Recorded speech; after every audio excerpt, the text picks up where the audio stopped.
రెండవ కొరింథీ పత్రిక 9వ అధ్యాయం 8వ వచనం. ఇటియందు ఎల్లప్పుడూ మీలో మీరు సర్వ సమృద్ధి గలవారై ఉత్తమమైన ప్రతి కార్యము చేయుటకు దేవుడు మీ ఎడల సమస్త విధములైన కృపను విస్తరింపచేయగలడు. హల్లెలూయా. దేవుడు ఏమి చేయగలనండి?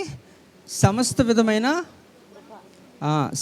విధమైన కృపను దేవుడు ఏం చేస్తారట? విస్తరింప చేయగలడట. సో ఇక్కడ చాలా ప్రధానమైన ఒక విషయాన్ని మనం గమనించాలి. అదేంటంటే, చూడండి, అపోస్తలుడైన పౌలు గారు మరి ఆయన ఎలాంటి వాడు అనేది ఆయన గురించి మరి బైబిల్ గ్రంథంలో ఆయన గురించి ఏం చెప్తుందో అన్నది మనకు తెలుసు.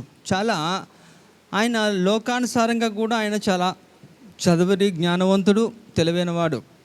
అలాగే యూదా మత పరిరక్షకుడిగా ఆయన ఉన్నాడు. ఇంకా ధర్మశాస్త్రాన్ని సంపూర్ణంగా ఆయన పఠించాడు. కానీ ఆయనకి తెలుసు అన్ని విషయాలు కూడా.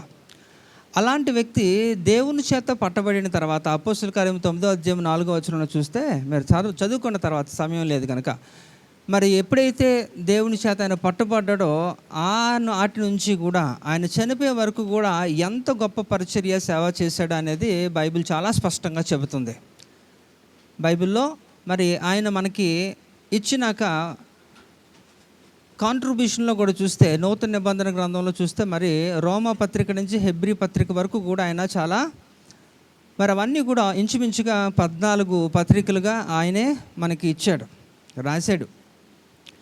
అయితే ఇవన్నీ ఎందుకు చెప్తున్నానంటే, ఇప్పుడు ఆయన రాసినాక 2వ కొరింథీ పత్రికలో 9వ అధ్యాయంలో మనం చదువుకున్న ఒక మాటలో చూస్తే, చివరి మాటగా మనం చూస్తే, ఆయన దేవుడు మీ ఎడల సమస్త విధములైన కృపను విస్తరింప చేయగలడు. సో అలాంటి ఒక గొప్ప మహోన్నతమైన వ్యక్తికే ఆయనకి వ్యక్తిగతంగా కొంత ఆరోగ్య సమస్యలు ఉన్నాయి. ఆయనకి మరి బైబిల్ పండితులు మరి లేకపోతే చరిత్రకారులు కూడా చెబుతున్న ఒక మాటలు మనం గమనిస్తే, ఆయనకి కండ్లో జబ్బు ఉందట. అంటే ఒక ఐకి సంబంధించినది, కంట్లకి సంబంధించిన ఒక జబ్బు ఉంది. అలాగే ఆయన కాళ్ళు కూడా ఎలా ఉంటాయంటే బౌలా ఉంటాయి అన్నమాట, వంకర కాళ్ళలాగా ఉంటాయి. ఇంకా ఆయనకి పెద్ద పేగు సమస్య ఒకటి ఉందని, అలాగా కొన్ని యొక్క ఆరోగ్యరీత్యా ఆయన అంత ఫిట్ కాదు.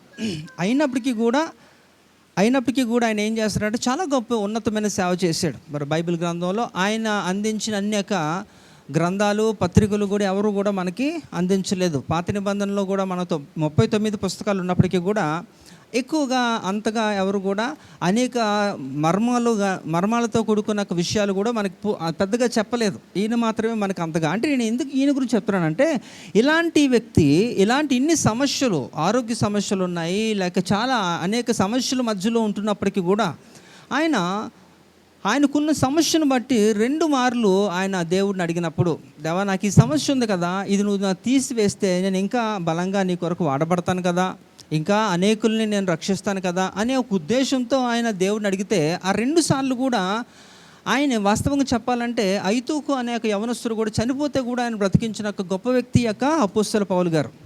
చాలామందిని స్వస్థపరిచాడు. దయ్యములోను పూతోను అనే ఒక దయ్యాన్ని వెలగొట్టడా తన ఇంచుమించుకు 8 సంవత్సరాలుగా బాధపడుతుంది.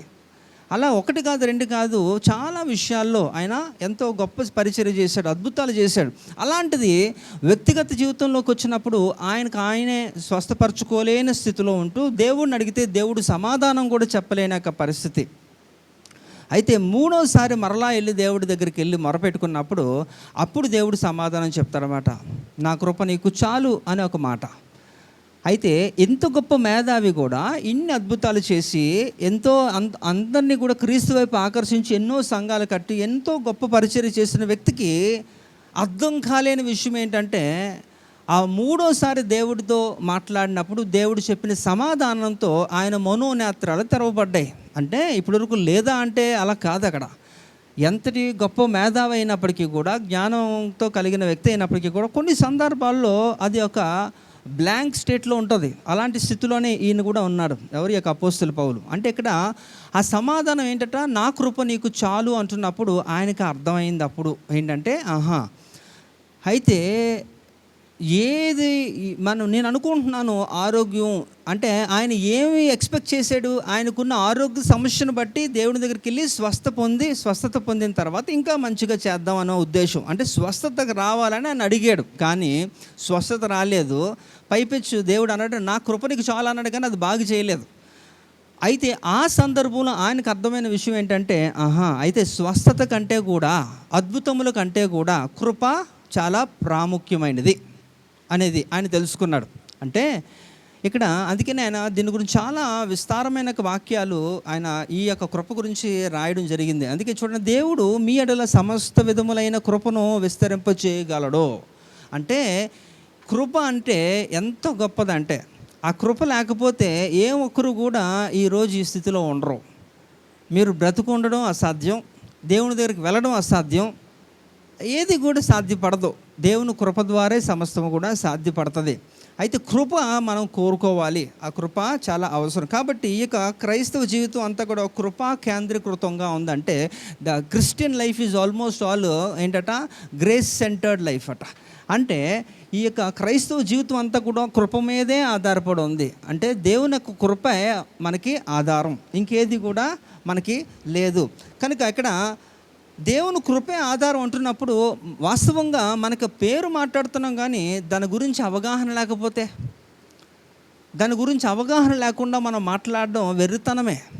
కనుక ఈ కృప గురించి కొన్ని విషయాలు మనం తెలుసుకుందాం. కృప అంటే కూడా మీరు చెప్పండి, మీకు తెలిసినది, మీకు అర్థమైనది కృప అంటే ఏంటి మీ భాషలో?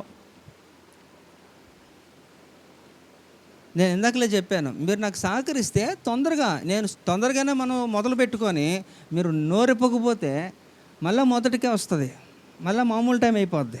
మీరు మాట్లాడుతూ ఉండాలి, అడిగిన దానికి సమాధానం తెలిస్తే తెలుసు, లేదంటే లేదు, అంతే. కృప అంటే ఏంటి? నిరుహేతుక జయమాన కటాక్షం అట. ఎవరికైనా అర్థమైందా? ఎవరికి అర్థం అవ్వలేదు. అయితే ఇప్పుడు మీకు అర్థమయ్యే భాషలో చెప్పాలంటే యోగ్యత లేని వారికి యోగ్యత కలిగించేదే కృప. హల్లెలూయా. సింపుల్ కదా. అందుకే అలాంటి పెద్ద పదాలు మనం వాడం, మామూలు పదాలే మీరు వినరు, ఇంకా అలాంటివంటే ఇంక అంతే సంగతులు. కనుక ఇప్పుడు ఇక్కడ కృప గురించి చాలా స్పష్టంగా దేవుడు తెలియజేస్తున్నాడు. అయితే చూడండి, కొన్ని యొక్క వచనాలు మనం పరిశీలన చేసి ముందుకు వెళ్దాం. 2 దశలోనిక పత్రిక 2వ అధ్యాయము 16వ వచనం చూడండి. మన ప్రభువైన యేసుక్రీస్తును మనలను ప్రేమించి కృపచేత నిత్యమైన ఆదరణయు శుభనిరీక్షయు అనుగ్రహించిన మన తండ్రి అయిన దేవుడు. హల్లెలూయా. చూడండి, అక్కడ మన ప్రభువైన యేసుక్రీస్తును మనలను ప్రేమించి కృపచేత నిత్యమైన ఆదరణయు శుభ నిరీక్షణయు. ఎందుకలా ఆవిడ చెప్పారు ఏంటంటే కృప అంటే ఆదరణ అని. అంటే కృపలోని అనేక భాగాలు ఉన్నాయి. సో ఇక్కడ మనకి ఏమి చేస్తుందట, అసలు యోగ్యతే లేదు మనకి, మన అర్హులమే కాదు, కానీ మనం అర్హత కలుగజేసేదే కృప అంటే. అందులో ఆ అర్హతలో కూడా మనకి ఏంటట, ఒకలాంటి యొక్క గిల్ట్ ఫీలింగ్ లేకుండా ఒక ఆదరణతో ఒక నిరీక్షణ, శుభ నిరీక్షణ కూడా కలగజేస్తుందట. అలాగే కొన్ని యొక్క వచనాలు కూడా చూద్దాం. గలతీ రాసిన పత్రిక 1వ అధ్యాయము 6వ వచనం కూడా, క్రీస్తు కృపను బట్టి మిమ్మును పిలిచిన వానిని విడిచి భిన్నమైన సువార్త తట్టుకు మీరింత త్వరగా తిరిగిపోవుట చూడగా నాకు ఆశ్చర్యమగుచున్నది కదండి.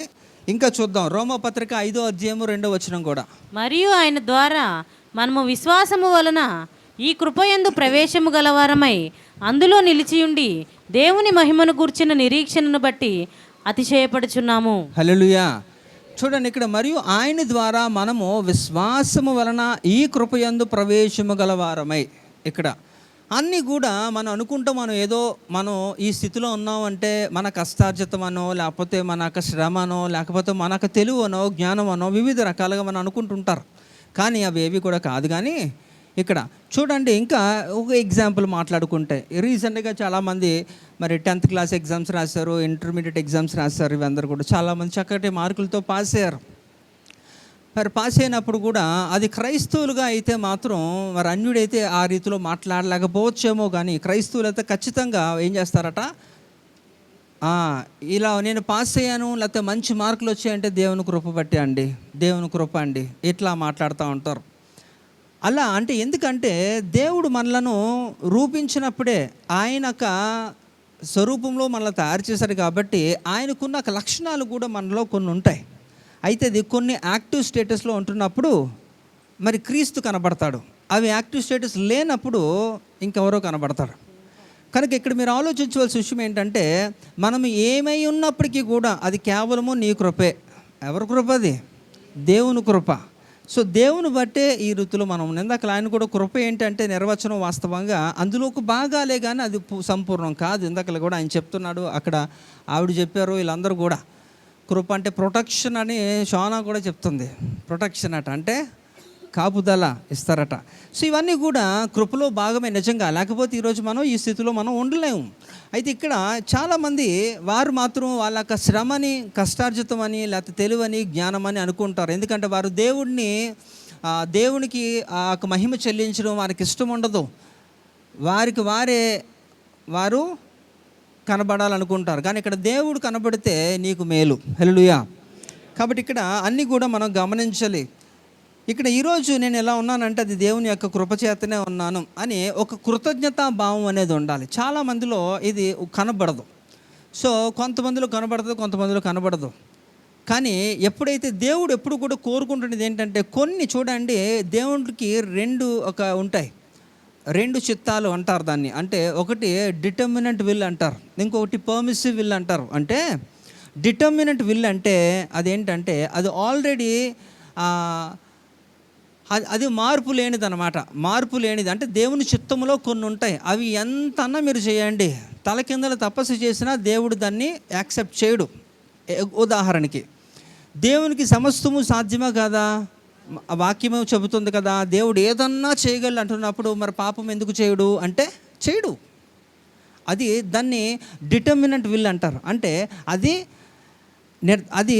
అది ఫిక్స్ అయిపోయింది అనమాట. అలా ఆ గిరి గీసుకుంటాడు దేవుడు, ఆ గిరిలోనే ఉంటాడు, అది దాటడు, అందులోనే ఉంటాడు. ఇంకొకటి పర్మిసివ్ విల్ అంటారు. పర్మిసివ్ విల్ అంటే అనుమతించబడిన చిత్తము. ఉదాహరణకి మనకి ఇక్కడ సొదొమ గొమొర్రాని దేవుడు నాశనం చేస్తాను అన్నాడు కదా. మరి సొదొమ గొమొర్రాలో ఎవరున్నారు? అబ్రహాముకు తెలిసిన వారు లోతు, వారి కుటుంబం ఉంది. మరి లోతుని బయటకు తీసుకొని వచ్చి దేవుడు చెప్పాడు ఏంటంటే, కొండ ప్రాంతానికి పైకి ఎక్కిపోమన్నాడు. కానీ ఆయన ఏమన్నాడు, నేను అంత దూరం నేను వెళ్ళలేను, ఇక సోయూరు లోయలోకి వెళ్ళిపోతాను, ఇది దగ్గరగా ఉంది కదా, అంత దూరం నేను ఎక్కలేను, ఈలోపు నాశనం అయిపోతే ఏంటి పరిస్థితి అన్నట్టుగా. అంటే ఇక్కడ దేవుని చిత్తం ఏంటది? వాస్తవంగా పైకి వెళ్ళిపోమన్నాడు. కానీ ఇతను ఏం చేశారంటే కిందకి వెళ్తాను అన్నాడు. ఆ సమయానికి దేవుని కన్విన్స్ చేయడానికి ప్రయత్నం చేసినప్పుడు దేవుడు ఒప్పుకున్నాడు. కానీ బట్ యాక్చువల్గా దేవుని ఉద్దేశం అది కాదు కదా.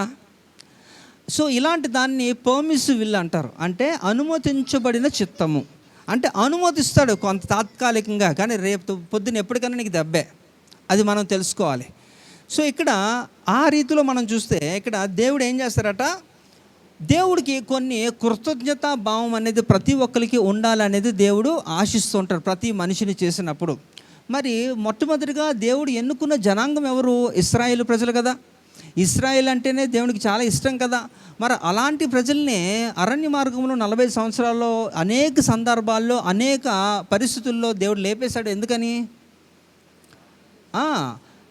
అంటే కొన్ని దేవుడు ఆశించినవి వారిలో కనబడలేనప్పుడు ప్రియమైన వారైనప్పటికీ కూడా వారికి అదే తీర్పు, గుర్తుపెట్టుకోవాలి. కనుక ఇక్కడ అందులో ఒక సందర్భంలో లేపేయడానికి కారణం, వాళ్ళని నాశనం చేయడానికి కారణం ఏంటంటే కృతజ్ఞత లేని వారిగా ఉన్నారు వాళ్ళు, అవునా? కనుక దేవుడు వాళ్ళందరినీ తీసేశాడు. సో ఇది మనం గమనించుకోవాలి. అయితే ఇప్పుడు కృప మనకి ఏం చేస్తుంది అంటే కూడా ఇది కూడా ఒక సిరీస్ చేస్తున్నాను నేను. ఇది కూడా ఒక సిరీస్, ఒక్క వారంలో అయిపోయే సబ్జెక్ట్ కాదు ఇది. ఒక 3 వారాలు దీన్ని మనం కొనసాగిద్దాం. సో ఇప్పుడు కృప ఏం చేస్తుందంటే, మొట్టమొదటిగా కృప ఏం చేస్తుందంటే కృప నిన్ను రక్షిస్తుంది. గ్రేస్ సేవ్స్ అస్. ఏంటంట ఇక్కడ చూడండి, మీకు అక్కడ వేస్తున్నాం కూడా. గ్రేస్ సేవ్స్ అస్ అంటే కృప మనల్ని ఏం చేస్తట, రక్షిస్తుంది. నెక్స్ట్ ఏం చేస్తుందట, కృప గ్రేస్ స్కూల్స్ అస్ అంటే కృప బోధిస్తుందట. కృప మనకి బోధిస్తుంది. మూడోది గ్రేస్ సెపరేట్స్ అస్ అంటే కృప మనల్ని ప్రత్యేకపరుస్తుంది. ఇది సిరీస్. ఇది ఇప్పుడు ఈరోజు మనం డీల్ చేయబోతున్న సబ్జెక్ట్ ఏంటట, మొదటిది ఏంటది, కృప రక్షిస్తుంది అనండి గట్టిగా. ఇందాకలు కూడా నేను చెప్పాను కదా, ఇవన్నీ కూడా అంతర్భాగం, ఇవన్నీ కూడా. కానీ దాని నిర్వచనం వేరు. అదే నేను అవి చెప్పాను, ఇవి చెప్పాను. ఇందాకలు చెప్పిన ముగ్గురు కూడా ఆ మూడు చెప్పారు కదా. ఆదరణ అని ఒకరు చెప్పారు. ఈరోజు మనం ఈ స్థితిలో నేను ఉన్నానంటే అది నువ్వే అని ఒకరు, ఇంకొకరు రక్షిస్తుంది, ప్రొటెక్ట్స్ అంట, రక్షిస్తుందని. కనుక గ్రేస్ ఏంటట? గ్రేస్ సేవ్స్ అస్, గ్రేస్ స్కూల్స్ అస్, గ్రేస్ సెపరేట్స్ అస్. కృప రక్షిస్తుంది, కృప బోధిస్తుంది, కృప మనల్ని ప్రత్యేకపరుస్తుంది. సో అందులో మొదటి దాన్ని మనం ఈరోజు మన యొక్క సిరీస్గా మనం చూద్దాం. అయితే కృప రక్షిస్తుందంటే, ఇప్పుడు నాకు ఒక డౌటు, కృప రక్షిస్తుందంటే అసలు కృప ఎందుకు రక్షించాలి అనేది ఒకసారి ప్రశ్న వేసుకోవాలి కదా. ఇప్పుడు ఎవరైనా ఆపదలో ఉంటున్నప్పుడు నువ్వు వెళ్తే వారిని ఏం చేస్తావు? నీ చేతనైతే రక్షించడానికి. అలా చేయడానికి కొన్ని కారణాలు ఉంటాయి నీకు. అప్పుడు ఉన్న పరిస్థితి బట్టి స్పందించడమో, లేకపోతే నీకు వారికి ఉన్న సంబంధాన్ని బట్టో, లేకపోతే నీకు ఆ వ్యక్తి మీద ఉన్న అభిమానమో, ప్రేమో, ఏదో ఉంటుంది, ఒక కారణం ఉంటుంది. అయితే ఇక్కడ కృప మనల్ని ఎందుకు రక్షించాలి అనేది ఇప్పుడు మనం ఆలోచించాలి. చూద్దాం. ఇక్కడ ఎఫెసీ రాసిన పత్రిక 2వ అధ్యాయంలో 1-5 వచనాల్లో మనం చూస్తే, మీ అపరాధముల చేతను పాపముల చేతను మీరు చచ్చిన వారై ఉండగా ఆయన మిమ్మును క్రీస్తుతో కూడా బ్రతికించెను. మీరు వాటిని చేయుచు వాయుమండల సంబంధమైన అధిపతిని అనగా అవిధేయులైన వారిని ఇప్పుడు ప్రేరేపించు శక్తికి అధిపతిని అనుసరించి ఈ ప్రపంచ ధర్మము చొప్పున మునుపు నడుచుకొంటిరి.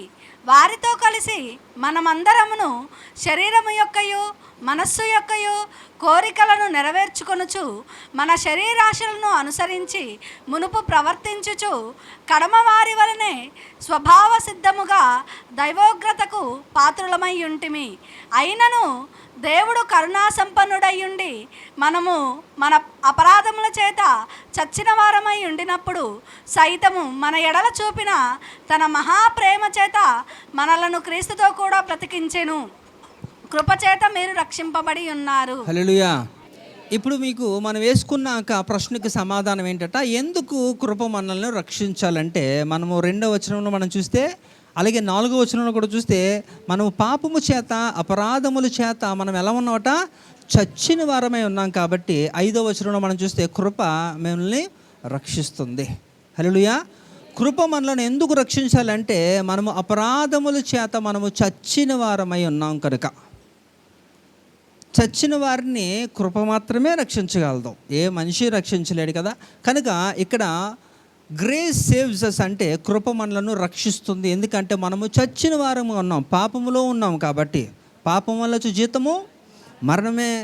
కాబట్టి అలాంటి స్థితిలో ఉన్నప్పుడు కాబట్టి. అయితే ఇక్కడ నేను మిమ్మల్ని పాపం గురించి మాట్లాడితే, పాపం గురించి నిర్వచనం ఏంటంటే ఏం చెప్పచ్చు? మీరు ఏం చెప్తారు? మీరు ఎవరు చెప్పారు? అందులోకి వెళ్ళిపోక నువ్వు. నేను పాపం గురించి నిర్వచనం అడిగి ఎవరో చెప్పారు ఇందాకలా. ఎవరు? నువ్వా? ఏంటంటే ఆజ్ఞాతిక్రమే పాపం. చాలా బాగా చెప్తున్నారు ఇవన్నీ కూడా. ఇంకేం చెప్తారు? మీరు మాట్లాడాలా?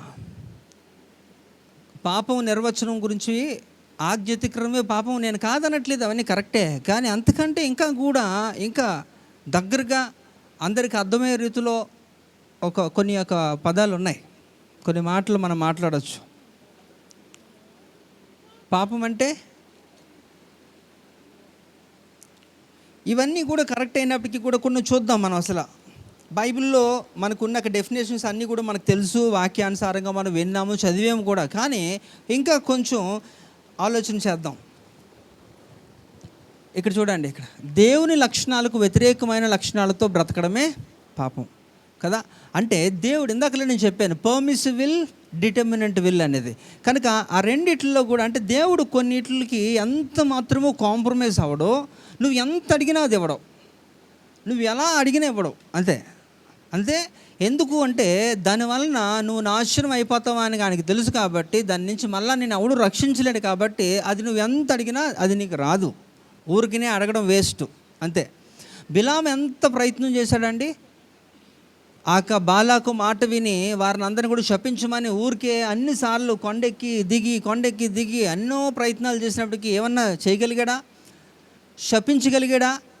శపించడానికి వెళ్ళినప్పుడు కూడా దేవుడు తన నోటిని ఆశీర్వదించి ఏం చేశారట? ఆశీర్వాద వచనాన్ని పలికేసి వచ్చాడు, కానీ ఆయన శపించడు. అంటే అది దేవుని చిత్తము. ఇశ్రాయేల్ని దేవుడు ఏం చేస్తాడట? కాపాడతాడు. ఇశ్రాయేలు దేవుడు కునుకుడు, నిద్రపోడు కనుక ఆయన ఎప్పుడు కూడా వారిని రక్షిస్తూ ఉంటాడు. కనుక దేవుడే వారి పక్షాన ఉన్నప్పుడు ఎవడు ఏం చేయగలుగుతాడు? అది వెర్రితనమే. కాబట్టి ఇక్కడ దేవుడు ఫిక్స్ అయిపోయినప్పుడు అది ఎవరు మార్చరు. అలాగే ఇక్కడ కూడా దేవుడికి కొన్ని లక్షణాలు ఉన్నాయి. ఆ లక్షణాలకు వ్యతిరేకంగా నువ్వు కానీ జీవించి నువ్వు బ్రతికితే అదే పాపము. అయితే అందులో కొన్ని యొక్క బుల్లెట్ పాయింట్స్గా మనం చూద్దాం. కొన్ని చూడండి. మొట్టమొదటిది, దేవునిలో ప్రేమ ఉంది నీలో. తర్వాత దేవునిలో సత్యం ఉంది నీలో. మూడోది, దేవునిలో పవిత్రత ఉంది నీలో. దేవునిలో న్యాయం ఉంది నీలో. దేవుడు మారిన వాడు నీవేమో ఏంటట కదా. అంటే ఇవన్నీ కూడా చూడండి, దేవుని యొక్క లక్షణానికి భిన్నమైన లక్షణాలతో ఎవరైతే వారు చేస్తారో వారు ఖచ్చితంగా వారు పాపము చేసిన వారే. ఇప్పుడు ఆజ్ఞాతిక్రమ పాపము కాదనట్లేదు. పాపానికి దాని యొక్క నిర్వచనాలకు మనం మాట్లాడుతున్నప్పటికీ కూడా మొట్టమొదటిగా ఇది చాలా ఇంపార్టెంట్. కనుక ఈ విషయాలు మనం తెలుసుకోవాలి. అయితే కేవలం దొంగతనం చేశాడు కాబట్టి వాడి పాపను, లేకపోతే ఇక్కడ హత్య చేశారని వీడి పాపనో, వ్యభిచారం చేశారని వాడి పాపమనో, ఇవన్నీ కూడా యాక్చువల్గా అవి పాపాలు కాదు. అయితే ఏంటి అంటే అవి పాపపు ఫలాలు. అవి అంటే నీకు ఆశ ఉన్నప్పుడు అది యాక్షన్లోకి వచ్చిన తర్వాత దాని యొక్క ఫలమే ఇప్పుడు మనం చూస్తున్నది, అంతే తప్ప అది కాదు. కాబట్టి ఇక్కడ దేవుని యొక్క లక్షణాలతో నువ్వు విభేదించి భిన్నమైన లక్షణాలు కలిగి ఉన్నప్పుడు అది పాపం అన్నమాట. దాని యొక్క ఫలాలు ఏదైతే ఉన్నాయో అది ఇప్పుడు మనం మాట్లాడుకుంటున్నాం అన్నమాట. ఆ దొంగతనం అను, లేకపోతే వివిధ రకాలుగా మనం ఏదైతే మాట్లాడుతున్నామో. అయితే ఇక్కడ పాపం మనల్ని ఎలాంటి వారుగా చేస్తుందట? చచ్చిన వారుగా చేస్తుంది పాపము. అలాగే అపరాధములు కూడా మనల్ని చచ్చిన వారుగానే చేస్తుంది. ఫైనల్గా మనం చచ్చిన వారమని ఇక్కడ బైబిల్ మనకి తెలియజేస్తుంది. కనుక నీకేం అవసరమో, నిన్ను బ్రతికించాలంటే నీకేం అవసరమట? కృప అవసరం. హల్లెలూయా. దేవుని కృప మనకు అవసరం. ఎందుకంటే కృప మనలను రక్షిస్తుంది. ఎందుకు రక్షిస్తుంది అంటే మీరు చచ్చిన వారు కాబట్టి. సో ఇక్కడ ఈ యొక్క భిన్నమైన లక్షణాలతో మనం ఏం చేయాలట? అది లేకుండా దేవుని లక్షణాలతో మనం ఏం చేసుకోవాలట? పోలికగా ఆయనతో ఉన్న లక్షణాలే మనము కలిగి ఉండడానికి మనం ప్రయత్నం చేయాలట. అది ఇక్కడ దేవుని వాక్యం చెబుతుంది. కనుక నేను చాలాసార్లు ఈ యొక్క ఎగ్జాంపుల్ చెప్పాను. నేను ఇక్కడ చేదు వేపకాయ వచ్చింది కాబట్టి అది వేప చెట్ట, లేకపోతే ఇక్కడ చేదు వేరుతో వేప చెట్టు ఉంది కనుక చేదు కాయ కాసిందా? ఇక్కడ ఉన్నారా లేరా? ఏంటో వేప చెట్టే చేదా? దానికి మరి ఏం చేయాలి? మరి అది తీగ రావాలంటే అవదా? ఏమవుతుంది? దాని ప్రాబ్లం ఏంటి? కాయలో ఉందా ప్రాబ్లము? వేర్లో ఉందా? వేర్లోనే ఉంది కదా. అంటే అది ఏంటట? అది సహజ సిద్ధముగా ఉంది కదా, న్యాచురల్గా దానికి తత్వం అలాంటిది, దానికి నేచర్ అలాంటిది. కనుక మనిషి కూడా అలాగే.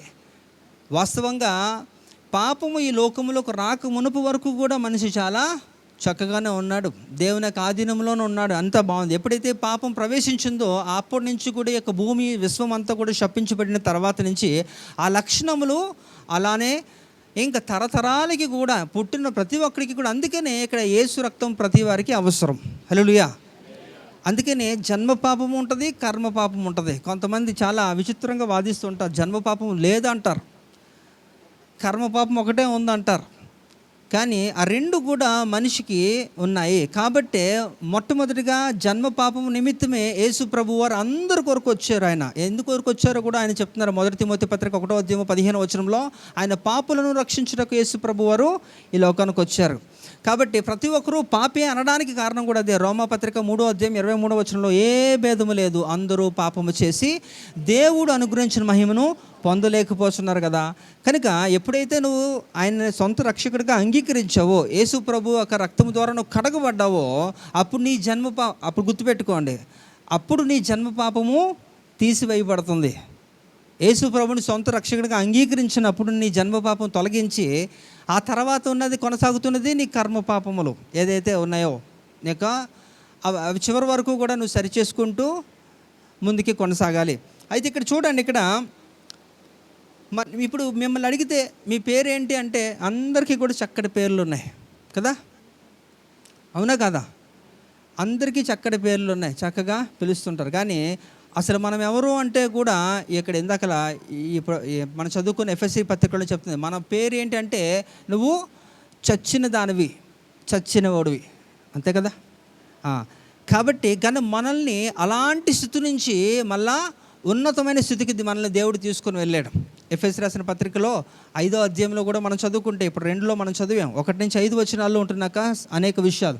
అలాగే 5లో కూడా మనం చదువుకుంటే 5:8 చదవండి ఒకసారి. ఎఫెసీ రాసిన పత్రిక 5వ అధ్యాయం 8వ వచనం చదవండి. మీరు పూర్వమందు చీకటి అయి ఉంటిరి, ఇప్పుడైతే ప్రభువునందు వెలుగై ఉన్నారు. హల్లెలూయా.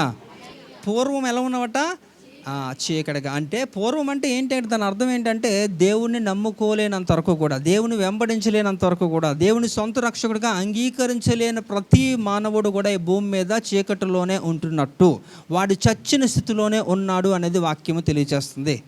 అయితే ప్రభు కృపను బట్టి, మళ్ళీ చెబుతున్నాను, ప్రభు కృపను బట్టి ఇక్కడ ఉన్న వారందరూ కూడా చచ్చిన స్థితిలో నుంచి సజీవుల స్థితిలోకి వచ్చారు. హల్లెలూయా. వచ్చారా రాలేదా? వస్తే సవాలన్నీ కూడా మాట్లాడాలి. హల్లెలూయా. అన్ని సవాలు. హల్లెలూయా. రైట్. ఇక్కడ చూద్దాం, ఇక్కడ ఎఫెసీ రాసిన పత్రిక 2వ అధ్యాయము 2వ వచనం. మీరు వాటిని చేయుచు వాయుమండల సంబంధమైన అధిపతిని, అనగా అవిధేయులైన వారిని ఇప్పుడు ప్రేరేపించు శక్తికి అధిపతిని అనుసరించి ఈ ప్రపంచ ధర్మము చొప్పున మునుపు నడుచుకుంటిరి. హల్లెలూయా. ఇక్కడ చూడండి, ఈ వచనంలో ఎవరిక్కడ వాయుమండల సంబంధమైన అధిపతి అట? ఎవరండి? అదే మీ మేనమామ, అదేనా కదా, సాతాను అని చక్కగా చెప్తుంటారు. ఇక్కడ వాయుమండల సంబంధమైన అధిపతి చెప్తున్నారు. చూడండి, ఇక్కడ మీరు వాటిని చేయుచు వాయుమండల సంబంధమైన అధిపతిని, అనగా అవిధేయులైన వారిని ఇప్పుడు ప్రేరేపించే శక్తికి అధిపతిని అనుసరించి ఈ ప్రపంచ ధర్మము చొప్పున మునుపు నడుచుకుంటారు. అంటే ఈ రోజుల్లో మనకి కనబడుతున్న ప్రతి అవిధేయుల్ని కూడా సంపూర్ణంగా లోబరుచుకున్నాడు వాడే. ఎవరన్నా చిన్నగా దేవునికి వ్యతిరేకంగా చిన్నది ఒక చిన్న ఆలోచన తలంపు వస్తే చాలు, ఇమీడియట్గా వాడు వస్తాడు మీ దగ్గరికి. మిమ్మల్ని ఇంకా ఏం చేస్తారట? ప్రేరేపిస్తూ ఉంటాడు. ఎంత ప్రేరేపిస్తాడంటే ఇంకా మీరు వాడి నుంచి తప్పించుకోలేనంత రీతిలో మీరు వాడికి ఇంకా బౌండ్ అయిపోతారు. అంత పరిస్థితుల్లోనే అక్కడ చేస్తుంటాడు. చూడండి, ఇక్కడ దేవుని సేవకులుగా అనేకులు దేవుని యొక్క వర్తమానాన్ని ఏం చేస్తుంటారు? చక్కగా బోధిస్తూ ఉంటారు. ఇక్కడ దేవునికి లోబడండి అని చెప్పి వాళ్ళు చెబుతున్నప్పుడు, దేవుని గురించి బోధిస్తున్నప్పుడు, సువార్త ప్రకటించబడుతున్నప్పుడు ఆ ఫోన్లో, మెగాఫోన్లోని, మైక్లోని, ఆ పిఏ సిస్టంలో అంత గట్టిగా అరుస్తూ కూడా మాట్లాడుతున్నప్పుడు దేవునికి లోబడ్డానికి మీకు ఇష్టం ఉండదు. కానీ సైలెంట్గా వచ్చి మీ చెవిలో గుసగుసలు ఆడేవాడి మాట మాత్రం వినడానికి ఇష్టపడుతూ ఉంటారు కదా. ఎవడాడు? చాలామందికి పక్కనే ఉంటాడు కదా, మీ పక్కనే ఉండి కూడా మీతో అనునిత్యము కూడా ఏదో ఒక విషయాన్ని చెవిలో చెప్తూ ఉంటాడు. పనికిరాని చెత్త అంతా చెవిలో వేసుకుంటారు అన్నమాట. ఇక్కడ మైకుల్లో అంత గట్టిగా మాట్లాడుతున్నప్పటికీ కూడా ఎవరికి కూడా, అందుకనే నేను అనుకుంటాను అన్నిసార్లు రాయడానికి గల కారణం కూడా ఎందుకంటే మనం ప్రతిష్ఠించం కాబట్టి. ప్రతి అవయవము కూడా దేవుని కొరకు మనం ప్రతిష్ఠించినప్పుడు, అతి ముఖ్యంగా నీ చెవులను ప్రతిష్ఠించినప్పుడు నీకు మేలు. హల్లెలూయా. అందుకే సంఘములో ఆత్మ చెప్పుచున్నది ఏంటట? చెవి గలవాడు వినుగాక. చెవులు అందరికీ ఉన్నాయి కానీ ఎంతమంది వింటున్నారు అనేది ఇక్కడ ప్రశ్న. సో ఇక్కడ వాడు ఏం చేస్తారట? మీ చెవులను ఎప్పుడు కూడా తినేస్తూ ఉంటాడు, ఏదో మాట్లాడుతూ ఉంటాడు, ఏదో చెప్తూ ఉంటాడు, అసందర్భమైనవన్నీ కూడా మాట్లాడుతూ ఉంటాడు. సో దాన్ని బట్టి మీరు శ్రేష్టమైన దాన్ని మీరు చెవికి ఎక్కించుకోరనమాట. ఇక్కడ నేను చాలా సందర్భాల్లో మనం మాట్లాడుతున్నప్పుడు ఒక ఫనీగా కూడా నేను చెప్పిన సందర్భాలు. ఇక్కడ సాతానికి ఎంతమంది పిల్లలండి?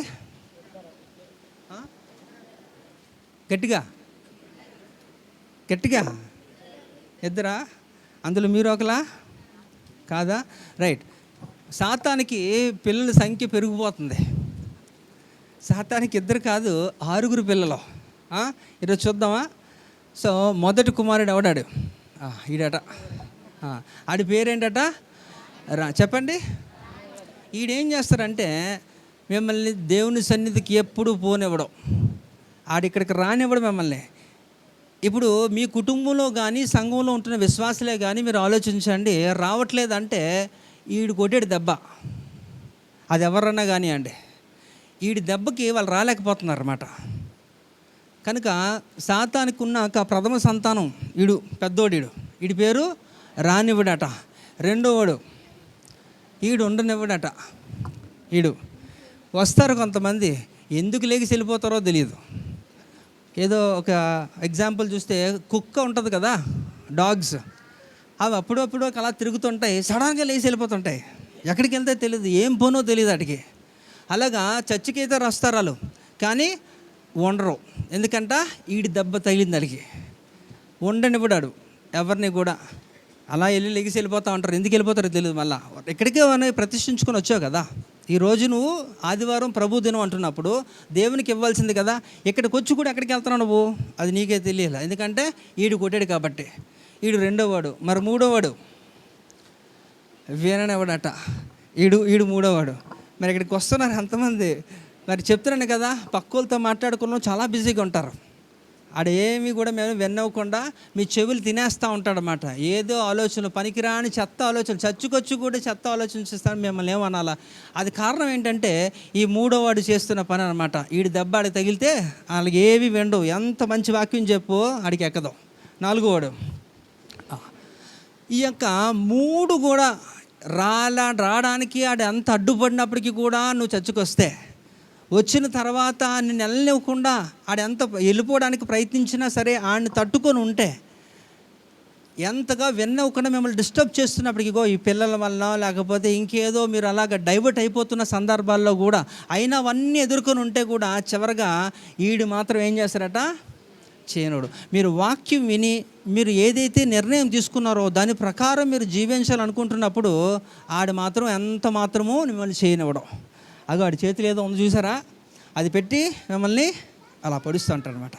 అప్పుడు మీకు తెలుస్తుంది అనమాట, అవును కదా, అవును నేను ప్రభువుకు నా జీవితం ఇవ్వలేను, నేను అంత పరిశుద్ధంగా నేను ఉండలేను, ఖచ్చితంగా నేను రెగ్యులర్గా వెళ్ళలేను, నేను తీసుకున్న నిర్ణయాలను చేయలేను కదా, అవును నేను బలహీనుడును అని చెప్పి వాళ్ళు ఏం చేస్తారంటే వాళ్ళు తీసుకున్న తీర్మానం కూడా వారు సంపూర్తి చేయరు. అందుకే నేను చివరిగా ఆల్టర్ కాల్ ఇస్తున్నప్పుడు కూడా మీకు చెప్తాను, వాక్యం విన్నదంతా ఒక ఎత్తు, కానీ వాక్యం తర్వాత మీరు తీసుకున్న ఒక తీర్మానమే మీ జీవితాన్ని మారుస్తుంది. ఎందుకంటే వాడు చేయనివ్వడు కాబట్టి. ఆడు మిమ్మల్ని ఎప్పుడు కూడా ఇక్కడికి ఎంతో కష్టంతో వచ్చి కూర్చొని విన్నప్పటికీ కూడా ఆఖరిగా మీరు తీసుకున్న తీర్మానమే మిమ్మల్ని జీవితాన్ని మారుస్తుంది. కనుక అది చేయనివ్వకుండా ఆటంకంగా వాడు ఈ 4వ అడ్డుపడుతూనే ఉంటాడు. సో ఇప్పుడు చెప్పండి, 4 కుమారుల్లో ఎవరి దెబ్బ ఎవరికి తగిలింది? మొదటి దెబ్బ ఎవరికి తగిలింది? అప్పుడప్పుడు అందరికి తగులుతుంటుంది కదా. రెండోది తక్కువ, అరుదు కదా, సాధారణంగా ఎవరు పారిపోరు, కొంతమందే పారిపోతూ ఉంటారు. మూడోది అది తెలియదు. 4వది ఇది, ఇందులో ఈయన ఎవడు జయించలేడు సాధారణంగా, ఈడు అందరినీ కంట్రోల్ చేస్తాడు. సో ఈ 4 కుమారులు కదా, 4 కుమారులు, 2 కుమార్తెలు కూడా ఉన్నారు కదా. ఏం పర్లేదు, చూడండి చక్కగా మీకు తెలిసిన వాళ్ళగా ఉన్నారు కదా. ఏం పర్లేదు. ఇక్కడ దేవునికి ఇందాక నేను చెప్పాను కదా, దేవుని లక్షణాలతో భిన్నమైన లక్షణాలు ఎవరికైతే ఉంటాయో అది పాపానికి మనం చెప్పుకొస్తున్నాం. కనుక దేవునికి కొన్ని ఒక ఉద్దేశాలు ఉంటాయి, కొన్ని చేయాలనుకుంటాడు. దేవుని కోసం మనం ఏదైనా చేయాలనుకుంటున్నప్పుడు, లేకపోతే దేవునికి వ్యతిరేకంగా చేయడానికి మనం ప్రయత్నం చేస్తున్నప్పుడు, మనస్సాక్షి మనల్ని గద్దిస్తున్నప్పుడు ఈడు వచ్చి మాట్లాడుతుంది. ఇది వచ్చి ఏమంటుందట? ఏం పర్లే, నో ప్రాబ్లం అంటది. ఇంకా సరేలే, ఓకే. సో ఇంకో కుమార్తె ఉంది. ఏంటదే? ఇప్పుడు వద్దులే. ఏంటొద్దు? మీరు దేవుని కొరకు ఏదైనా నిర్ణయం తీసుకుంటే ఇప్పుడు వద్దు, నువ్వు చేయలేవు కాబట్టి సమ్ అదర్ టైం, ఇప్పుడు అవసరం లేదని మనల్ని ఏం చేస్తాట, ఇప్పుడు వద్దు అని పోస్ట్పోన్ చేస్తూ ఉంటుంది ఈ కుమార్తె. కాబట్టి ఈ 6 కూడా సాతానికి చాలా ఇష్టలు. 4 కుమారులు 2 కుమార్తెలు. అందులో ఎవరు ఉన్నారా మీకు తెలిసిన వాళ్ళు? లేకపోతే వాళ్ళు మీ మీద పని చేస్తున్నారా? ఇక్కడ వెరైటీ ఏంటంటే ఆ కుమార్తెల మీద కూడా మీరే పని చేస్తారు, అంతటి గనులు మీరు, రైట్. సో ఏదైనప్పటికీ కూడా ఇక్కడ ఎందుకు చెప్తున్నానంటే, ఎఫెసీ రాసిన పత్రిక 2వ అధ్యాయం 2వ వచనం మనం చదువుకున్నాం కదా. ఈ వాయుమండల సంబంధమైన అధిపతి ఏం చేస్తాట, అవిధేయులందరినీ కూడా ఏం చేస్తాట, ప్రేరేపిస్తూ ఉంటాడట. వాడికి ఏంటంటే చిన్నది నువ్వు దేవునికి వ్యతిరేకంగా కానీ ఉండగలిగితే చాలు, ఇంకా ఆడు జయించేసినట్టే. ఖచ్చితంగా వాడు నిన్ను ఎలా ఇన్ఫ్లుయెన్స్ చేయాలో అలా ఇన్ఫ్లుయెన్స్ చేస్తాడు. ఖచ్చితంగా నువ్వు దేవునికి ఎంత మాత్రము లోబడకుండా ఉండే బాధ్యత ఆడిది. అందుకనే సమూయేలు గ్రంథంలో, మొదటి సమూయేలు గ్రంథం 15వ అధ్యాయంలో ఒక మాట ఉంటుంది. ఏంటంటే, బలులు అర్పించుట కంటే మాట వినుట శ్రేష్టము. హల్లెలూయా కదండి. ఏదో ఎందుకు కొండంతవి ఎలకన పట్టాల్సిన పరిస్థితి ఎందుకు? నువ్వు బలి అవడకు కావాలి, అంత హడావుడు ఎందుకు? దేవుడు చెప్పిన మాటకు లోబడితే సరిపోద్ది కదా. కానీ ఈ రోజుల్లో మనం ఏం చేస్తామంటే, సులువుగా అయిపోయేది మనము చేయడానికి ఇష్టపడం. కష్టంగా మనం అంతా కూడా ఏదో చేయాలనుకుంటారు, కానీ దానివల్ల నష్టం, అది మనం గమనించాలి. కాబట్టి ఇక్కడ వీళ్ళందరూ కూడా చూడండి, మీరు ఈరోజు ఆదివారం, ఈరోజు మనకి ఇదంతా కూడా ఈ యొక్క ఆరాధనలో మీరు పాలు పంచుకున్నారు, విన్నారు, వెళ్ళారు. కానీ మరలా మీరు ఇక్కడికి రావాలంటే ఎన్ని రోజులు మధ్యలో? 6 days కదా, మండే టు సాటర్డే వరకు కూడా.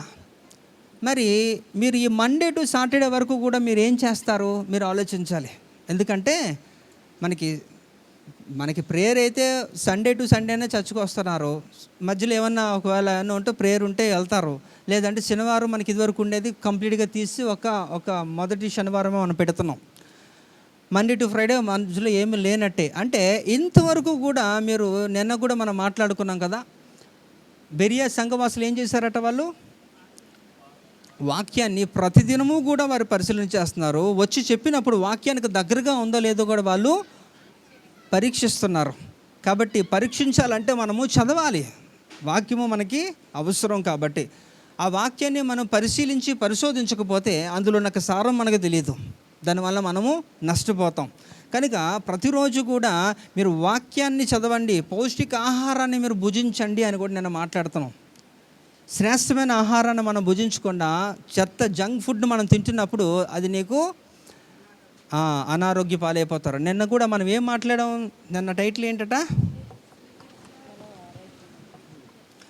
ఆత్మీయ ఆరోగ్యం. సో స్పిరిచువల్గా మనం ఫిట్నెస్గా ఉండాలంటే మనము మంచి ఆహారాన్ని మనం తీసుకోవాలి. అది ఏ ఆహారమై ఉండాలి? అది దేవుని యొక్క వాక్యమై ఉండాలి. అది ఎక్కడ దొరుకుతుంది? దేవుని యొక్క పాదాల దగ్గర మనం కూర్చున్నప్పుడు దొరుకుతుంది అని మనం విన్నాం. కాబట్టి ఇక్కడ ఈ దుష్టుడు ప్రతిరోజు కూడా మిమ్మల్ని, మీ చెవిని అలా గుసగుసలు ఆడుతూ ఉంటే, ఏదో మాటలు చెప్తా ఉంటే, మండే టు ఫ్రైడే కూడా దేవుని మాటలు మీరు జ్ఞాపకం చేసుకోకుండా, దేవుని వాక్యం మీరు వినకుండా, నేర్చుకోకుండా, వాడి మాటలకి మీరు కానీ చెవిని కానీ అప్పగిస్తే సంపూర్ణంగా మీరు వాడి చేతుల్లోనే ఉంటారు. ఎంత వాక్యము, ఇప్పుడు హెబ్రీ పత్రిక 4వ అధ్యాయము 12వ వచనంలో మనం చూస్తే దేవుని వాక్యం ఎంత ప్రభావవంతమైనది, శక్తిమంతమో మనకు తెలుసు. కానీ అది కూడా ఎంత మాత్రమో మీలో పని చేయదు, మీరు తీసుకుంటే తప్ప. అది కూడా మీరు గమనించాలి. కాబట్టి ఇక్కడ విని వాడిని మనం అనుసరిస్తున్నప్పుడు, ఎవరైతే మన చెవులు తినేస్తున్నారో, ఎవరైతే మన యొక్క చెవులు అసలు మన గ్యాప్ లేకుండా మనతో మాట్లాడి వాడి చేతుల్లో మనల్ని పెట్టుకుంటున్నారో, వాడిని మనం అనుసరించినప్పుడు మనం ఏమైపోతామో కూడా చూడండి. ఇక్కడ అపోస్తలుడు యోహాను సువార్త 8వ అధ్యాయం 44వ వచనం. మీరు మీ తండ్రియగు అపవాది సంబంధులు, మీ తండ్రి దురాశలు నెరవేర్చగోరుచున్నారు. ఆది నుండి వాడు నరహంతకుడయ్యుండి సత్యమందు నిలిచిన వాడు కాడు, వాని యందు సత్యమే లేదు. వాడు అబద్ధమాడినప్పుడు తన స్వభావము అనుసరించియే చూడండి మాట్లాడును. అమ్మ, అబద్ధం ఆడినప్పుడు తన స్వభావం అనుసరించే మాట్లాడును. అంటే ఎవరైతే వీడిని అనుసరిస్తారో, ఈరోజు అంత ఈజీగా మనం చెప్పగలుగుతున్నాము, అబద్ధం ఆడగలుగుతున్నాము అంటే కారణం ఏంటంటే వీడిని అనుసరిస్తున్నాను కాబట్టి ఆ రీతిలో ప్రాసెస్ అంతా కూడా వెళ్తుంది. కనుక వాడు అబద్ధములకు జనకుడు.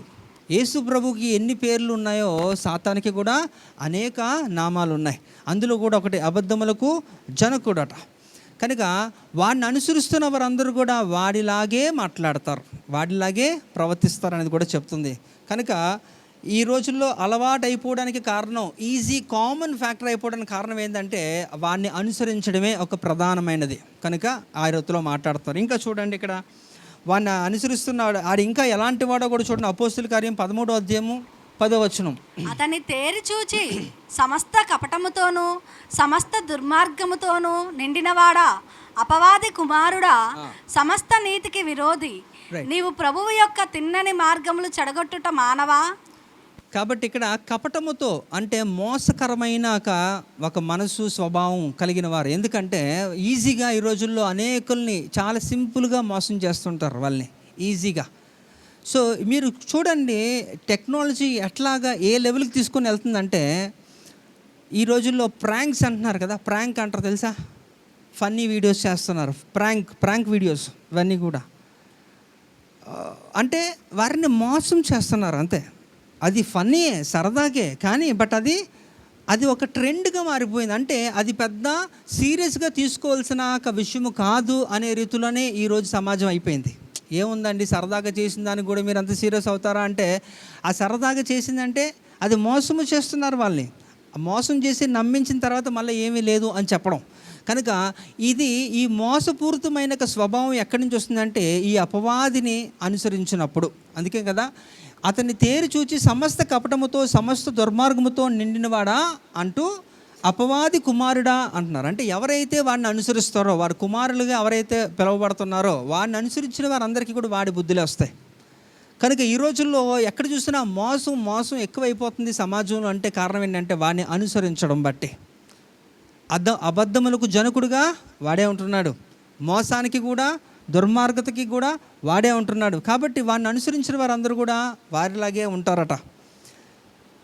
కాబట్టి ఇక్కడ మనం రక్షించబడ్డం అంటే దేవుని మీద, ఇక్కడ ఇందాక మనం చెప్తున్నాం కదా, మొదటిది ఏం చేస్తున్నా, గ్రేస్ సేవ్స్ అస్, అంటే కృప మనలను రక్షిస్తుంది అంటున్నారు. అయితే ఈ కృప మనల్ని రక్షించాలి అంటే ఒక క్రియ జరగాలి. ఆ క్రియ ఏంటంటే కూడా చూడండి, ఇక్కడ మనం రక్షించబడ్డం అంటే దాని అర్థం ఏంటంటే దేవుని మీద విశ్వాసం.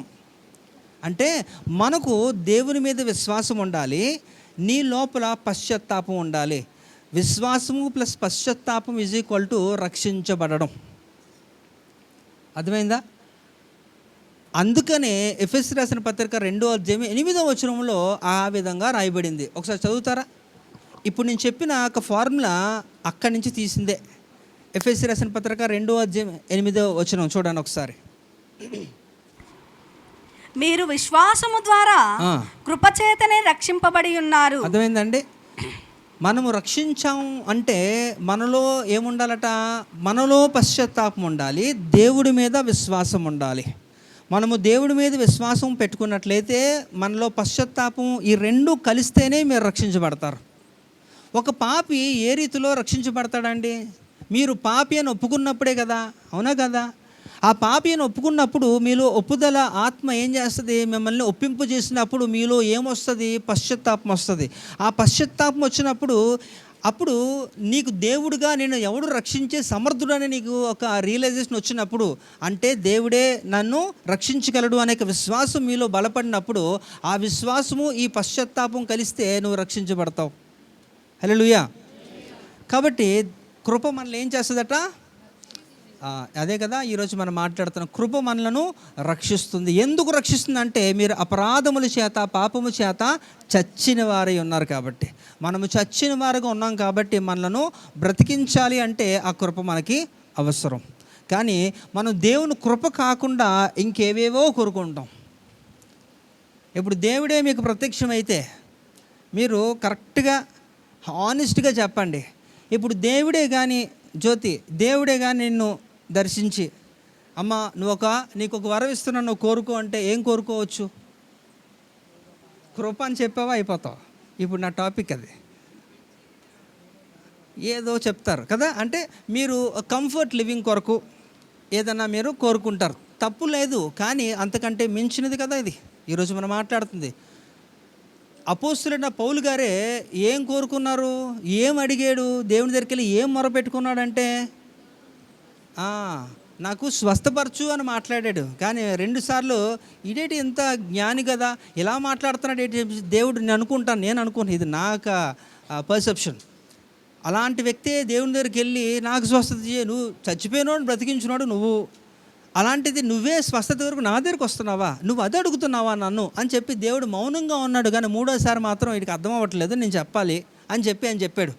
నా కృప నీకు చాలు అన్నప్పుడు అర్థమైపోయింది. ఇంకా అప్పటి నుంచి కూడా ఆ తర్వాత వచనాల్లో అంతటి కూడా మీరు చూడండి, ఎక్కడ కూడా మరి తనక ఆరోగ్య పరిస్థితి గురించో లేకపోతే దేని గురించి కూడా ఆయన అడగలేదు. వాస్తవంగా నేను అనుకుంటాను ఆయన ఇప్పుడు ఆ వచనానికి ముందు వరకు కూడా ఆయన ఎంత సేవ చేశాడో దానికి మించి చేశాడు. తర్వాత అప్పటి వరకు కూడా ఆయన సేవ పరిచయం ఒక విధంగా ఉంది. దేవుడు ఆయనతో నా కృప నీకు చాలు అని ఎప్పుడైతే చెప్పాడో ఆయనకున్న సమస్య మర్చిపోయి చేసేసాడు సేవ. హల్లెలూయా. కృప ఆ రీతిలో. అందుకనే కదా మన మూలవాక్యం మనం ఏం చదువుకున్నాం, 2 కొరింథీ 9:8 చివరి మాట చూస్తే, దేవుడు చెప్పాలి, దేవుడు మీ ఎడల సమస్త విధమైన కృపను విస్తరింప చేయగలడు. అది కావాలి మనకి. ఇక్కడ అది ఉంటే మనం అన్నీ కూడా చేసుకోగలుగుతాం. కాబట్టి ఇప్పుడు మీరు రక్షించబడాలంటే నేనేం చెప్పాను, దేవుడి మీద విశ్వాసం ఉండాలి, ఇంకా మీలో పశ్చాత్తాపం ఉండాలి. కానీ ఈరోజు ఇంకనూ సంపూర్ణంగా మారు మనసు పొందకుండా రక్షించబడకపోవడానికి కారణం ఏంటో తెలుసా ఈ రోజుల్లో? ఎందుకంటే మీకు సిజర్ తెలుసా? సిజర్ అంటే కత్తిర కదా. ఇప్పుడు బార్బర్ షాప్కి వెళ్ళినప్పుడు, సెలూన్కి వెళ్తున్నప్పుడు వాళ్ళు కట్ చేయమంటే ఏం చేస్తారు? కట్ చేస్తారు, హెయిర్ కట్ చేస్తారు, దగ్గరికి షార్ట్లు లాంగ్ ఏదైనా కట్ చేస్తారు. కానీ ఆ క్లీన్ షేవ్కి కటింగ్కి తేడా ఉంటుందా ఉండదా? మొత్తం వెంట్రుకలే లేకుండా శుభ్రంగా గుండు గీసేదానికి ఈ కటింగ్కి ఈ రోజుల్లో ఏమవుతుందంటే ఇట్ ఈస్ జస్ట్ పశ్చాత్తాపం అనేది జస్ట్ ట్రిమ్మింగ్. అంటే పైన కత్తిరిస్తూ ఉంటారన్నమాట. అంటే ప్రాబ్లం ఎక్కడుందో ఈ వేరులో కదా ప్రాబ్లం ఉంది. ఇందాక వేప చెట్టు గురించి అడిగితే కాయ అందువలన అది చేదుకుంది కాబట్టి ఇది వేప చెట్టు అయిందా? కాదు, దాని వేరు అందులోనే ప్రాబ్లం ఉంది. కనుక ఆ వేరు కట్ చేయగలిగితే ఏమవుద్దట? If you cut the root, ఆ వేరు కట్ చేస్తేనే దానికి ఉన్నాక ఏమంటారు, ఆ చేదు అనేది పోతుంది. కనుక ఈ రోజుల్లో ట్రిమ్మింగ్ అన్నమాట. అంటే పైపైన కట్ చేస్తున్నారు. పైపైన కట్ చేస్తే ఇట్ డజంట్ వర్క్, అది ఉపయోగపడదు. అంటే లోతైన పశ్చాత్తాపము దేవుడు ఏమి ఎక్స్పెక్ట్ చేస్తున్నాడట ప్రతి ఒక్కరి దగ్గర నుంచి. ఆ పశ్చాత్తాపం నీకు లోతైనది అయితేనే నువ్వేం చేయగలుగుతావట? దేవుడి మీద విశ్వాసం దృఢంగా ఉంటుంది. ఆ విశ్వాసం దృఢంగా ఉంటున్నప్పుడు ఈ పశ్చాత్తాపం తోడైనప్పుడు మాత్రమే నువ్వు రక్షించబడతావు. సో ఈ రోజుల్లో చాలామంది ఇంకనూ అట్లాగా లెఫ్ట్ ఓవర్ అలా ఉండిపోతున్నారంటే కారణం ఏంటంటే పైపైన పశ్చాత్తాపం. Sorry, it is not really coming from your heart. Sorry అనేది, క్షమించు అనేది, లేకపోతే అలాంటి భావం అనేది లోతుగా రాలేనందున అదే పైపైన ఉంటుంది. కాబట్టి నువ్వు ఎప్పటికీ కూడా అది రాదు. కాబట్టి అది మీరు ఆలోచించాలి. అందుకని ఇక్కడ చూడండి, తీతు పత్రికలో 2:14 చూడండి. నేను ఇందాక చెప్పాను కృపలో అంతర్భాగం. చెప్పాము. ఆయన సమస్తమైన దుర్నీతి నుండి మనలను విమోచించి సత్క్రియల యందు ఆసక్తి గల ప్రజలను తన కోసరము పవిత్రపరచుకొని తన సొత్తుగా చేసుకొనుటకు తన్ను తానే మన కొరకు అర్పించుకొనెను. ఆయన సమస్తమైన దుర్నీతి నుండి మనలను విమోచించి, అంటే ఇక్కడ కృప ఇందాకలా రక్షిస్తుంది, ఇప్పుడు నేను ఏం చేస్తుందట? విమోచిస్తుంది కూడా. అంటే ఇక్కడ కృపకి ఉన్నాక అనదర్ యాంగిల్లో ఏంటంటే నిన్ను విమోచించేది కూడా కృపనే. ఇంకా చూడండి, రోమపత్రిక 7:14 చూడండి. ధర్మశాస్త్రము ఆత్మ సంబంధమైనదని ఎరుగుదుము, అయితే నేను పాపమునకు అమ్మబడి శరీర సంబంధి అయి ఉన్నాను. కాబట్టి ఎందుకు కృప మనలను విమోచించాలంటే, మీరు ఎవరికి అమ్మబడ్డారట? You are sold out for sin. మీరు పాపానికి అమ్మబడిన వారుగా ఉన్నారు. మీరు పాపానికి అమ్మబడిన వారుగా ఉన్నారు కాబట్టి మీరు విమోచించబడాలి. మీరు కృప మిమ్మల్ని రక్షిస్తుంది, కృప మిమ్మల్ని విమోచిస్తుంది. కాబట్టి ఇంకా చూడండి, ఎందుకంటే సాతాను ఏం చేస్తారంటే, ఎప్పుడు కూడా పాపము అనేది మీ మీద ప్రభుత్వం చేస్తే, మీరు పాపానికి మీరు అమ్మబడినట్లయితే వెంటనే మిమ్మల్ని ఏం చేస్తారంటే కాళ్ళు చేతులు కట్టి మార్కెట్లోకి తీసుకుని వెళ్ళి బానిసలుగా నుంచోబెడతాడు, మిమ్మల్ని అమ్మేస్తాడు. కాబట్టి ఆ అమ్మేస్తున్న సమయంలో ఎవరో ఒకరు వచ్చి మిమ్మల్ని విమోచించాలి, ఎవరో వచ్చి రక్షించాలి మిమ్మల్ని. సో అది ఎవరు చేశారంటే యేసు ప్రభు వారు చేశారు. అది ఒక గ్రేటెస్ట్ సాక్రిఫైస్. ఏం చేశారంటే ఆయన మన కొరకు ఆయన క్రయధనముగా ఆయన రక్తాన్ని, అమూల్యమైన రక్తాన్ని కార్చి మనల్ని విమోచించాడు. ఆయన కృప ద్వారా మనల్ని విమోచించి ఆయన మనలను రక్షించుకున్నాడు. అది ఇందాక మనం చదివి ఎఫెసీ రాసిన పత్రిక 2వ అధ్యాయం 8వ వచనంలో మనం ఏ విధంగా రక్షించబడ్డామంటే విశ్వాసము ద్వారా ఆయన కృప చేతనే కదా అని ఎఫెసీలో అపోస్తలుడు పౌలు చెప్తున్నాడు. చూడండి, ఇంకా ఆ పాపము ఏ రీతిలో చేస్తుందట? యోహాను సువార్త 8వ అధ్యాయము 34వ వచనం చూస్తే, అందుకు యేసు పాపము చేయి ప్రతివాడును పాపమునకు దాసుడని మీతో నిశ్చయముగా చెప్పుచున్నాను. కాబట్టి పాపము చేయు ప్రతి ఒక్కడు కూడా దాసుడట. He'll become a slave. కాబట్టి వాడికి బానిసగా ఉన్నప్పుడు బానిసల్ని వాళ్ళంతల వాళ్ళగా విడిపించుకోలేరు, ఎవరో వచ్చి చేయాలి. ఆ ఎవరో అంటే యేసు ప్రభు ఏం చేస్తున్నారు? మనలను విమోచిస్తున్నారు. కాబట్టి మనలను అంటే ప్రతి మనిషి కూడా పాపములో చిక్కుకున్నప్పుడు ఎంత మాత్రము కూడా వాడు బయటికి రాలేని పరిస్థితుల్లోనే దేవుడు ఏం చేశారట? ఈ ధర్మశాస్త్రాన్ని ముందు ప్రవేశపెట్టాడు, ఆ తర్వాత న్యాయాధిపతులు పెట్టాడు, ఆ తర్వాత ప్రవక్తలు పెట్టాడు. ఎన్ని ప్రయత్నాలు చేసి ఈ యొక్క పాత నిబంధన గ్రంథం అంతా కూడా మనం చూస్తే ఎన్నో ప్రయత్నాలు చేసి చేసి చేసి ఏ ఒక్కరు కూడా విమోచించబడలేదు, రక్షించబడలేదు. వాళ్ళు అలాగే ఉన్నారు. అంటే తాత్కాలికముగా మిమ్మల్ని ఏం చేస్తుందంటే ఇవి ఇలా కప్పు పెడుతుందన్నమాట. మిమ్మల్ని ఒక రోగం ఉందంటే దాని నుంచి మీకు స్వస్థత రావాలి కదా, మీరు బాగుపడాలి కదా. తాత్కాలికంగా మమ్మల్ని అలాగా సస్టైన్ చేస్తూ ఉన్నారన్నమాట. ఈ ధర్మశాస్త్రమే కానీ లేకపోతే వీళ్ళందరూ కూడా చేసే పని ఏంటి? మిమ్మల్ని అలాగ ఉంచారు అంతే. ఎవరు కూడా మిమ్మల్ని రక్షించలేదు, విమోచించలేదు కూడా. ఆఖరికి యేసు ప్రభువే రావాల్సి వచ్చింది మిమ్మల్ని రక్షించడానికి, విమోచించడానికి. హల్లెలూయా. అందుకని పాపము చేయ ప్రతి ఒక్కడు కూడా పాపానికి దాసుడు. ఆ దాసుడిగా ఉంటున్నప్పుడు వాడు బయటికి ఎప్పటికీ రాలేడు. కాబట్టి మీకు ఒక విమోచకుడు కావాలి. ఆయనే నజరేయుడైన యేసు. ఆయనే ఈ లోకానికి ఎలా వచ్చారట? పాపములను ఏం చేయడానికి వచ్చారు? పరిహరించడానికి వచ్చాడు. యేసు ప్రభు వారు ఎందుకు ఈ లోకానికి వచ్చారు? మొదటి తిమోతి పత్రిక 1వ అధ్యాయము 15వ వచనము, లోక సువార్త 19:10, నశించిన దాన్ని వెదక రక్షించడానికి మనిషి కుమారుడి లోకానికి వచ్చారు. కాబట్టి ఇవన్నీ కూడా ఎందుకు ఇంతగా చేయాలంటే మనలను విమోచించి మనలను రక్షించాలి. అయితే ఇదంతా కూడా ఆయన కృప ద్వారానే సాధ్యం. ఆయన కృప లేకపోతే మనం ఏమీ కూడా మనము చేయలేము. ఇంకా చూడండి, కీర్తనలో 49:7-8 చూడండి. ఎవడును ఏ విధము చేతనైనను తన సహోదరుని విమోచింపలేడు. వాడు కుళ్ళు చూడక నిత్యము బ్రతుకున్నట్లు వాని నిమిత్తము దేవుని సన్నిధిని ప్రాయశ్చిత్తము చేయగలవాడు ఎవడునూ లేడు. ఎవ్వడు కూడా, మనిషి అన్నవాడు ఎవ్వడు కూడా నిన్ను విమోచించలేడు. అది ఎంతటి యొక్క ఐశ్వర్యవంతుడు అయినప్పటికీ వెండి చేత, బంగారం చేత, దేని చేత కూడా ఏ మనుషుడు కూడా నీ సహోదరుని, ఒక వ్యక్తిని ఎవ్వడు కూడా బయటికి తీసుకొని రాలేడు. అది దేవుడి వల్లే సాధ్యము. కాబట్టి ఆయనే ఈ లోకానికి వచ్చాడు. ఇంకా చూడండి, మొదటి పేతురు 1వ అధ్యాయము 18-19. పితృపారంపర్యమైన మీ వ్యర్థ ప్రవర్తనను విడిచిపెట్టినట్లుగా వెండి బంగారముల వంటి క్షయ వస్తువుల చేత మీరు విమోచింపబడలేదు కానీ అమూల్యమైన రక్తము చేత, అనగా నిర్దోషమును నిష్కలంకమునకు గొర్రెపిల్ల వంటి క్రీస్తు రక్తము చేత విమోచింపబడితిరని మీరు ఎరుగుదురు కదా. హల్లెలూయా. కాబట్టి ఏ సహోదరుడు మిమ్మల్ని విడిపించలేడు. ఒకటి వెండి చేతనైనను, బంగారము చేతనైనా, మరి ఏ దేని చేతనైనా కూడా అది సాధ్యపడదు అని చెప్తున్నారు. అయితే ఇక్కడ నిర్దోషమైన క్రీస్తు రక్తము ద్వారా మాత్రమే, కదా.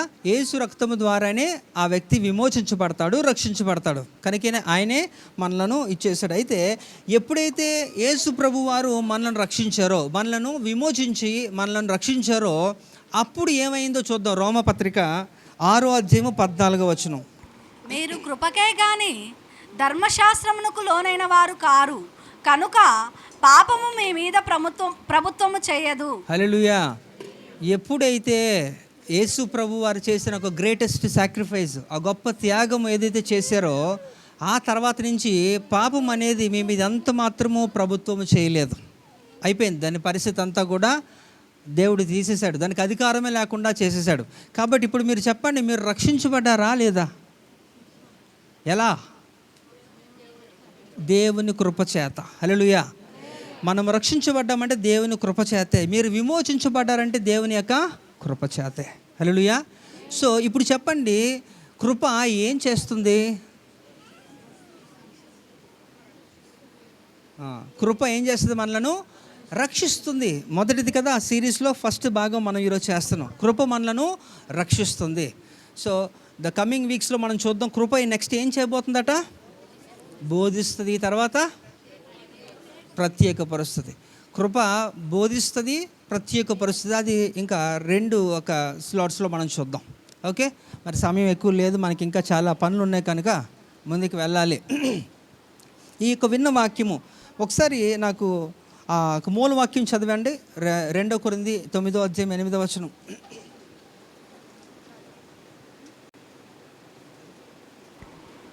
మరియు అన్నిటి యందు ఎల్లప్పుడూ మీలో మీరు సర్వ సమృద్ధి గలవారై ఉత్తమమైన ప్రతి కార్యము చేయుటకు దేవుడు మీ ఎడల సమస్త విధములైన కృపను విస్తరింపజేయగలడు. దేవుడు మీ ఎడల సమస్త విధములైన కృపను విస్తరింపజేయగలడు.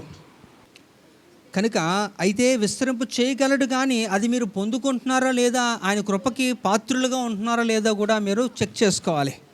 ఎప్పుడు మీరు పాత్రులుగా ఉంటారో, ఇందాకలా చెప్పాను కదా, ఇందాకలా దేవుని యొక్క లక్షణాలకి భిన్నముగా మన లక్షణాలు ఉంటే మనం పాత్రులం ఎప్పటికీ కాదు. ఎప్పటికీ కూడా కృపకి మనం పాత్రులు అవ్వం. కనుక దేవుని లక్షణాలతో మన లక్షణాలు మ్యాచ్ చేసుకున్నప్పుడు మాత్రమే ఆ కృపకి మనం యోగ్యులమే, పాత్రులం అవుతాం. కనుక ఇది మనసులో పెట్టుకోండి. కృప చేత మీరు రక్షించబడ్డారు. హల్లెలూయా. కృప మనలను రక్షిస్తుంది, కృప మనలను విమోచిస్తుంది.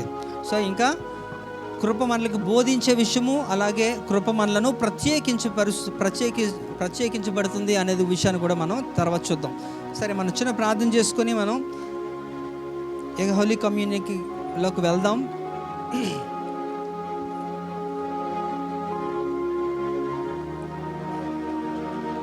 కళ్ళు మూసుకొని ఎవరు కూడా డిస్టర్బ్ అవ్వద్దు, డిస్టర్బ్ చేయొద్దు. ఇందాక నేను మాట్లాడిన రీతిలో మరి అపవాది సంతానం గురించి మాట్లాడాం కదా. మరి 6 పిల్లలు కూడా మీలో ఎలాంటి యొక్క ప్రభావం చూపించకుండా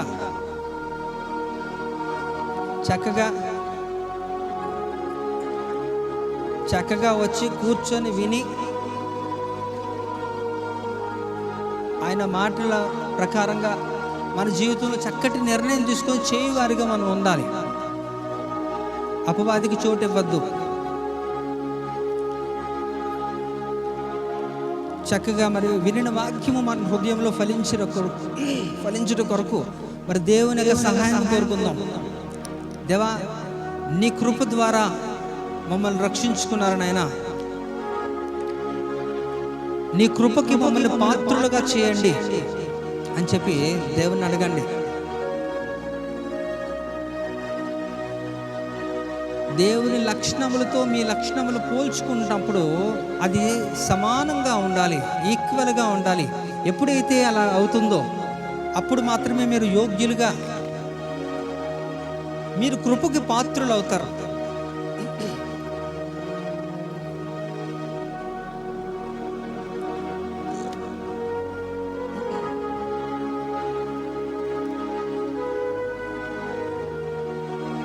ఈ డెసిషన్ మేకింగ్ అనేది చాలా ప్రాముఖ్యమైనది ప్రతి ఒక్కరి జీవితంలో కూడా.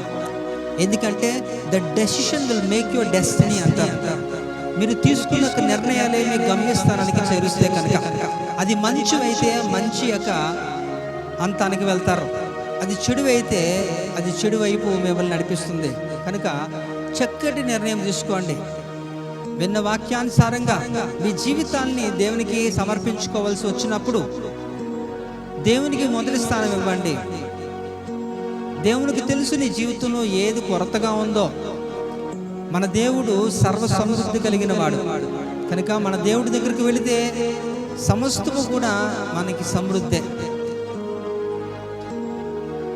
దేవుడు సంకటములన్నింటినీ కూడా కుదుర్చువాడు కనుక ఆయన దగ్గరకు వెళ్తే అన్నీ కూడా సరళం చేస్తాడు, స్వస్థత చేస్తాడు.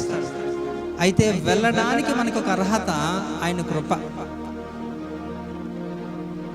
దేవుని కృప సింహాసనం యొద్దకు మనం వెళ్ళాలంటే ఆయన లక్షణములు మనము కలిగి ఉన్నప్పుడు మాత్రమే, ఆయన కృపకి పాత్రులు అయినప్పుడు ఆయన సింహాసనం యొద్దకు వెళ్ళడానికి అవకాశం ఉంటుంది. మరో మొర మనం ఆయన ఆలకించడానికి అవకాశం ఉంటుంది.